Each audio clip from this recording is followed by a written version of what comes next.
Everybody, it's Bruce here with Traveling with Bruce. How you doing today? I have a video and a story about the MSC Divina today. A good buddy of mine just got off the ship.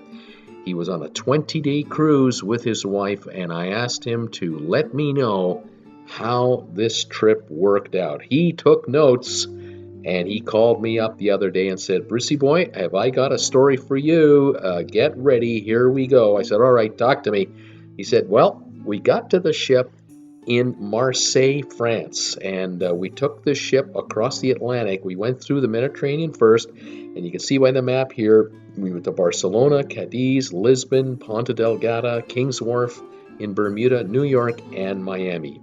20-day cruise, and one way only, of course. So he took a trip to Europe with his wife first, which they enjoyed very much, went to Marseille, got on the ship.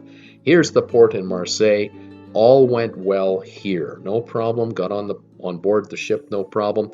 And they booked an inside room. Now, he's giving me a perspective of what it was like on this ship for 20 days in an inside room. Now, they had a handicapped room, so it was a little roomier, and they had the beds put together, so it might look a little more like this. But I asked him what was the TV like in there, your bathroom and all that.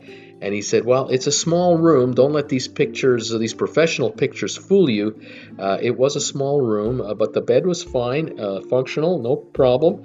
But the TV was tiny. You can see one right there, very tiny. It was up on the side there, on top of the one counter, and in the bathroom on the other side. But that's what it is. It's an inside room, and he got a good deal on it. So they figured we'll just make the ship our living room, our rec room, and the bedroom was just going to be a place to sleep." So I said, "What was the ship like?" He said, "I loved it. The ship was beautiful." The ship was beautiful, really pretty, gorgeous colors, lots of brass and marble, and really, nice looking ship. The problem isn't with the ship, he says, it's with the staff, and it's with the layout and how they function, everything. It's a whole other issue. The look of the ship, the restaurants, they look fantastic. The problem is that you can't eat without having staff serve you, and the staff was the big problem here. I asked him about the main dining room. He said the main dining room was beautiful, very spacious, very classy, nice decor. Here's a nice shot of the main dining room here. No problem at all. He said that the problem was with the menus and the people serving you.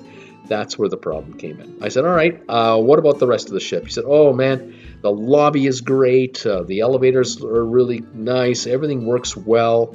Not a problem with the ship." 4,200 people were on this ship. It's a big vessel, packed. The repositioning cruise was completely packed. What about the pool area? What about that? He said they have an outdoor pool area and an indoor pool area. This is the indoor with the roof over top. So in lousy weather, you can still go to the hot tub there, hop into the pool, lie down on some loungers, not a problem. On beautiful sunny days, you go outside and grab the outside pool and enjoy yourself there. Problem is, with 4,200 people, everybody wants to be here, and so it can get very, very crowded and very noisy. He told me that there were at least 6 languages being spoken because all the announcements were made over the PA system in 6 languages. That was annoying. He found it was extremely loud on the ship because people seemed to be yelling at each other. He just found that a lot of frustration. 4,200 people on a vessel like this. He just felt it felt crowded. I said, "What about other issues?" "Well, go for a walk on the Promenade Deck. You're not going to like it because you can only go up and down the sides. You can't walk around the front or the back, and you have to contend with these lifeboats. The other problem is that these decks are smoking decks. There are smokers out here." He says, "You cannot believe it. 200 Italians wearing Speedos, smoking cigarettes all day long on these promenade decks. Not a fun experience." People were complaining about the smell of smoke coming into their cabins through balconies because they were smoking so much. This upper deck, deck 14, had the jogging track, also allowed smoking on here too. And the joggers were having a tough time because people would put their loungers in the track. "What about the food?" I asked. The buffet, he said, was sparse, not a great selection of food. Quality wasn't very good. Usually by the time you got your food to your table, the food was cold. He said, we tried for 20 days to have a decent meal. We just gave up. We knew that the meal would just work out. For the restaurants, you'd order your meal, your waiter would go downstairs, bring your meal, bring it up to you.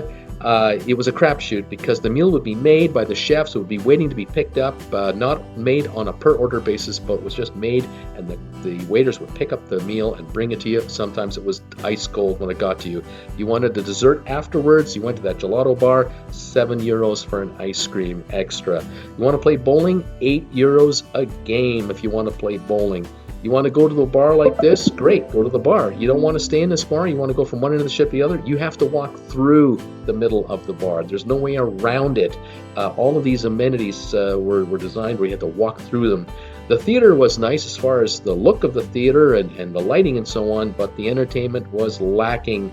Puppet operators the first night, a ventriloquist the second night, telling the same joke in 6 languages, got tiring, and then it was opera, and lame dancing.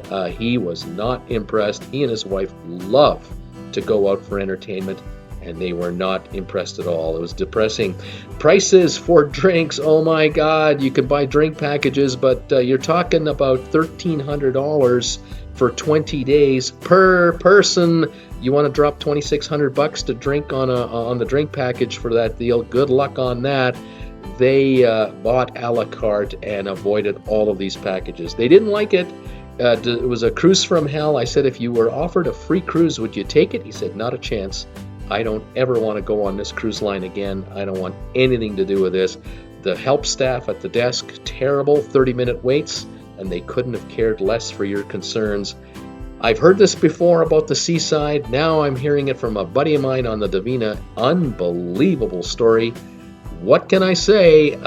It's what happened to a buddy of mine, and I believe him. Join me Monday to Friday, 5 o'clock Eastern, and Saturdays at 2 Eastern. We talk cruise ships every day, and if you have any questions about cruising, let me know. I'm more than happy to answer anything you want to know about going on a cruise. Talk to you next time, everybody. Bye for now.